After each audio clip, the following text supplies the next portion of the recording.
So I have to be careful about this because I want to make it very clear here that when I'm about to make fun of Rainforest Cafe, I don't want to hurt the feelings of anybody who really loves Rainforest Cafe. Because at the end of the day, you know what? It has a lot of fine qualities. That said, I do think Rainforest Cafe is pretty much like the underworld for anybody older than 5 years old. Because I think with 5 years old and younger, oh my goodness, there are all these trees and there are these robotic animals and it's a wonderland of joy and paradise. And after you get to a certain age, you realize that it doesn't mean anything compared to the teenage angst. And then any adult who's there taking their kids there is sitting there looking at the menu going, how can this dish be that expensive and this lobster be that small? I've only been twice. And one of the times they had a Rainforest Cafe in Denver for a minute. It did not work. I suppose, on one hand, the idea of a tropical themed restaurant might appeal to people who lived on a semi-arid desert where it could get very, very cold. But on the other hand, I think people living in Colorado aren't thinking to themselves, you know what I need right now? A fake rainforest. That'll help me get out of the drudgery of winter. Let's go to a situation where we have all these trees and plants that are made out of the same thing as the to-go containers of the food I am not finishing. There was a parrot outside of this Rainforest Cafe, and I don't know anything about animals. I certainly I'm the opposite of Dr. Dolittle, but I don't think this parrot was happy to be in Denver, Colorado. I could be projecting, but on the other hand, I sensed that this parrot was basically saying with his aura, I am cold. It is too dry. This is not the right climate for me. Does anyone around here know what I am? I know what I am. Do you know what I am? I don't belong here. I think the bird you're looking for is maybe an owl. I don't know. Get me to the actual rainforest, please.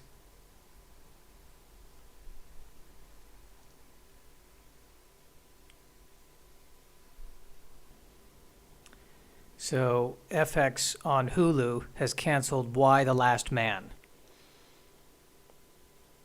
And my first question is, what is FX on Hulu? I'm very confused. FX is a cable channel, or at least it was a cable channel, right? And by the way, I'm trying to record this while also recording my podcast. So I was trying to hide the mic from you. Maybe I shouldn't lie. I'm trying to kill two birds with one stone here, because I think I just keep recording these 3-minute videos every day, and why not just take the audio from these videos and also put it into the podcast? Why not do that? And the answer could be because I look like I'm talking to a monolith in the bottom of the screen here, and this might be too much. Maybe it only works if I pace around the room. We'll find out. At any rate, at any velocity, why The Last Man? Well, I'll tell you why. That's cheap. That's cheap. I don't feel good about that at all. But I believe that this show, which I think is a remake of a movie that has to do with or a book. Oh boy, the ignorance level on this video, 10, has to be a 10. I suppose I could Google it. But it's about the last man on Earth, and he has a pet monkey, and he's dealing with the dystopian society, and there's really nothing I can comment on other than I haven't watched it, but where really, I'm going to include me. I'm going to include that. I see this is where I should just redo both the podcast and the video, but I'm not going to. Why? The Last Man. That's why.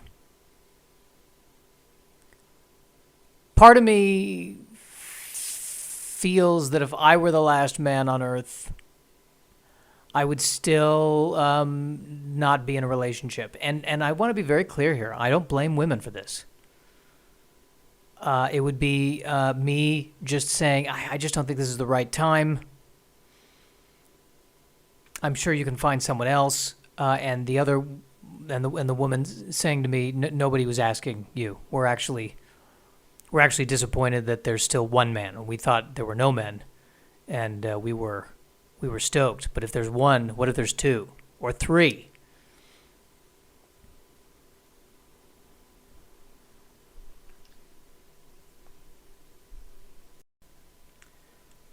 Watched the trailer for the Batman, and I'm excited. I do think that the Batmobile, I worry that it is as Zoftic as it needs to be. This is a smaller Batmobile than previous Batmobile. Certainly smaller than the Christopher Nolan Batmobile. It seems like looks like a Dodge. Looks like a souped up Dodge. And there were moments where I thought, I don't know. I think he needs a bigger tank. I think he's going to need a bigger tank. I think he's going to need a tank altogether. Yes, I think he's going to need a tank altogether because... but then again, this is supposed to be a younger Batman. So maybe there will be a scene where he drives the Batmobile, it crashes, he gets out of it, and he says, I think I'm going to need a tank. Goes back to the Batcave. Alfred, you know what? Let's tank it. Let's tank it up. We need to tank it up. And Alfred would say, I was on Team Tank from the beginning. And Batman would say, you slow it up, all right? I know your feelings on the tank. I wanted to see if I could get away with a concept sports car. I thought maybe that would be enough for the Batman, but clearly the Batman needs the tank. I also like the naming convention. They're running out of ways to name a Batman movie because, none of these are sequels, so it can't be Batman 1, 2, 3, 4, etc. So we've done The Dark Knight now. We've done, Batman v Superman was its own thing, and now we're at The Batman. I'd be curious to know if this movie gets a sequel, if they're just going to keep adding the smaller parts of speech. Like the sequel would be, and there's the Batman.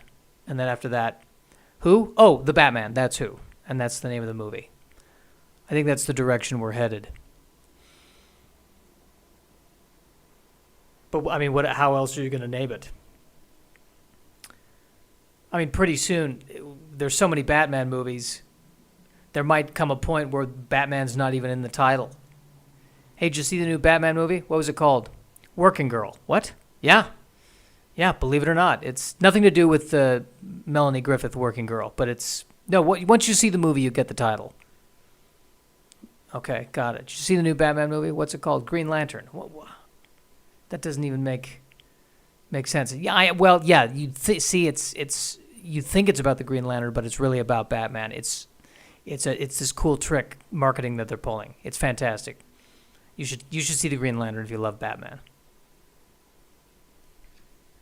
So what else is going on in my life? Well, here's this weird thing that's happening right now. I'm actually wearing my headphones while I'm recording this, so I'm hearing my own voice a half a second after I talk.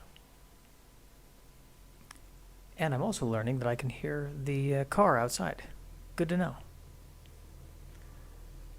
The question is this at all useful for me? I'm trying to get used to this because this is what I see everyone else doing when they're on podcasts. They're hearing themselves. I guess they can hear the levels while it's happening. I really can't stand it. I think I need to take them off. There we go. That's better. I'm just going to look at the levels on the computer and hope to God that it's recording. The other thing I tried doing, because I've been making these 3 TikTok videos a day, so I tried recording the audio while I was making 3 of the TikTok videos and putting that in the podcast, because I thought, well, I can kill 2 birds with 1 stone. And then what happened was I was distracted while doing that, and my thoughts were scattered. So probably not going to do that again. We'll see. We'll see, won't we? We'll see. But all in all, how am I doing today? I'm very depressed because I'm not where I want to be in life. Where do I want to be in life? I think I want to be, selling out venues. I want to be selling out small to medium venues. My dream is to be fairly, mildly successful. That's my dream. Moderate success. That's my aspiration in life. I want to be the greatest comedian in the bottom 500 of greatest comedians. I want people to go, yeah, that guy, yeah, he's decent. Is that really the truth? Well, no, I want to be the best comedian I can be, but I don't want to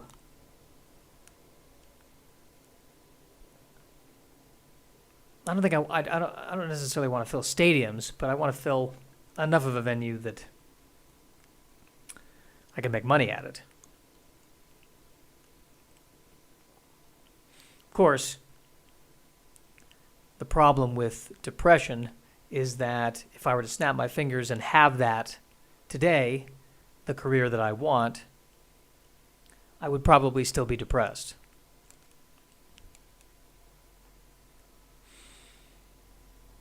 But they say it's not the destination, it's the journey. And maybe the desire and the working hard to get there, maybe that's the only thing really that keeps me from depression, the moving forward. So I got to figure out how to get this done. And I've got to do it without help, which is probably a stupid way of looking at it. I do not want to have a partner on the podcast. I do not want to have a co-star. And you might say to yourself, well, that's just pure ego talking. You can't do it yourself. You need someone to bounce your ideas off of. And you're probably 100% right. But I say to myself, well, if Bill Burr can do it, so can I. The difference, though, is that Bill Burr has opinions. And I have musings about Batman movies, which I want to look up. I want to go back to movie news. If I can't think of anything else to talk about, I usually just jump onto my movie news. So I guess there was going to be this strike of the International Alliance of Theatrical Stage Employees, and they reached a deal to avert the strike that would have shut down the film and TV industry. And I think, I feel like that's a good thing, right?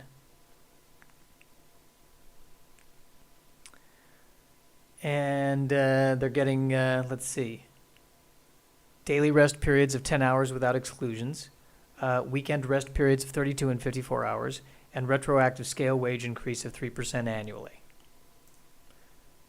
Also, they're getting increased meal period penalties, improved wages and working conditions for streaming productions, a living wage for the lowest paid workers, and significant investment in pension and health plan. A living wage for the lowest paid workers. Well, if we're talking California, that would be $5,000 an hour, I think.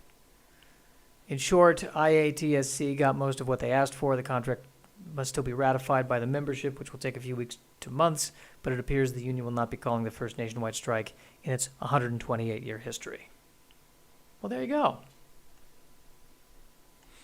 They mostly got what they wanted. I wonder why they even got close to striking. Kind of makes you think if they got most of what they wanted anyway, maybe they should have just not even gotten this far. Because people I know who are in the industry were freaking out about it. They were freaking out about it. And is this worth all the stress? That's what I keep asking the world. Is this worth all the stress? I don't think it is. I think it could have been handled without going through the strike. And I say that having absolutely no idea what happened behind the scenes. Who am I to know these things? I'm not anyone to know these things. But that's the beauty of a podcast. I can have an opinion about anything. And no one is in the room right now to stop me. And that's why America is falling apart. Because there's too many morons like me who are spouting this into a microphone and other people are listening and they're getting the wrong idea. And I just want to reiterate, when it comes to any of this, I have no idea what I'm talking about. No clue what I'm talking about.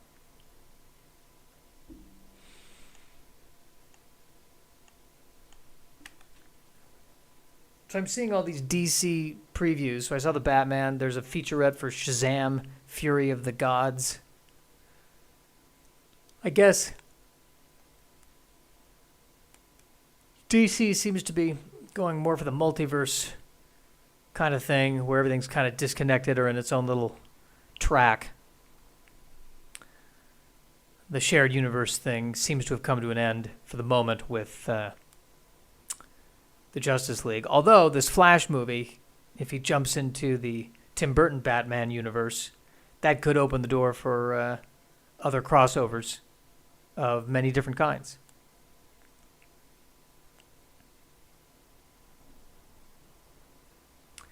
Which is potentially a fun thing. I enjoyed Shazam. I enjoyed that movie quite a bit. I think I like the the family message that it received. Not that it received, that it projects the notion of family. It's about family. Isn't that what it's really about? It's about family. Isn't the human centipede really about family? I think it is. It's what it comes back to at the end of the day. It really comes back to family. That's what it's about. How does Shazam work? Billy Batson says Shazam and he becomes... Didn't he used to be called Captain Marvel, I think?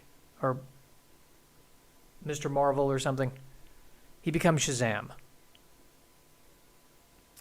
And he just says Shazam and then lightning strikes him and he becomes Shazam. And he's magical and he has powers. He can fly, he can punch things. Wearing a cape, also wearing a cape. The one thing I did notice, because I think they made the first one, back in 2017, 2018? And they're shooting this one now. And the guy who's playing the adult version of Shazam he still looks good, but he looks older. This is a situation where they would have shot it sooner, but because of the pandemic, they were probably delayed. But it is odd to see him. Yeah, I'm really excited to be back shooting this. It was great, After a 20-year hiatus, no, it's fine. It's like nothing's changed. And again, he doesn't look bad. He just looks older. And then all the main characters are kids too, so they're all probably in their 30s by now.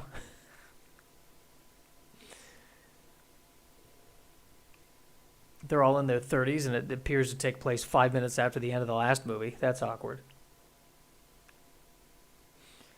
You just write that into the script. Oh, our powers make us suddenly age 2.5 years. It's a very specific power.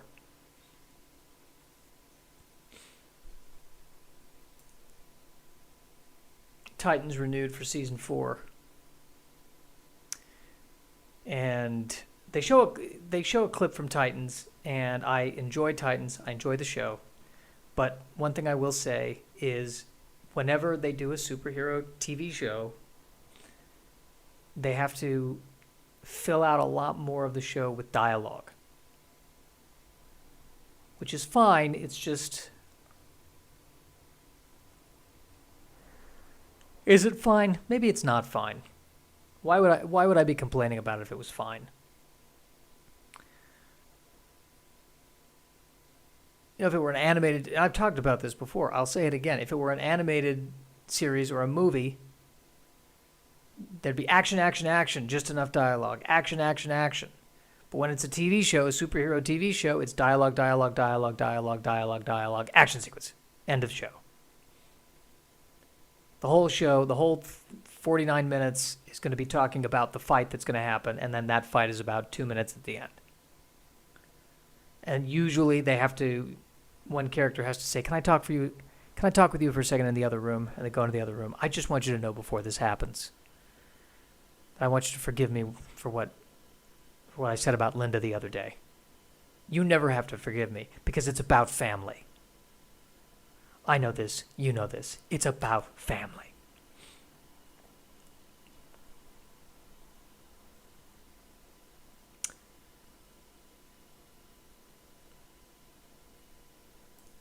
Okay. Oh, and then there's also, I guess they're coming out with a Catwoman animated movie. Catwoman, hunted. And when I say colon, by the way, I'm referring to the grammatical symbol as opposed to Catwoman, hunted, which is a completely different Catwoman film. Someone is after Catwoman's colon. I don't even know.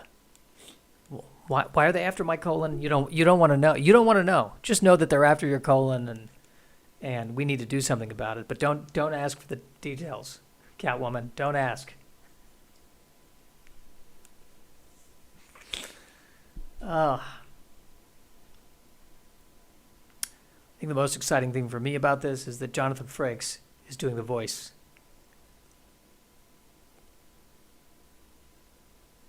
For some of the characters, a.k.a. Commander Riker from Star Trek. I'm glad he's back in the zeitgeist, people. I'm glad he's back in front of the camera again. It's been a long time since we've had some Jonathan Frakes. I'm looking forward to it. I think that's good. That's good for today. Let's wrap it up.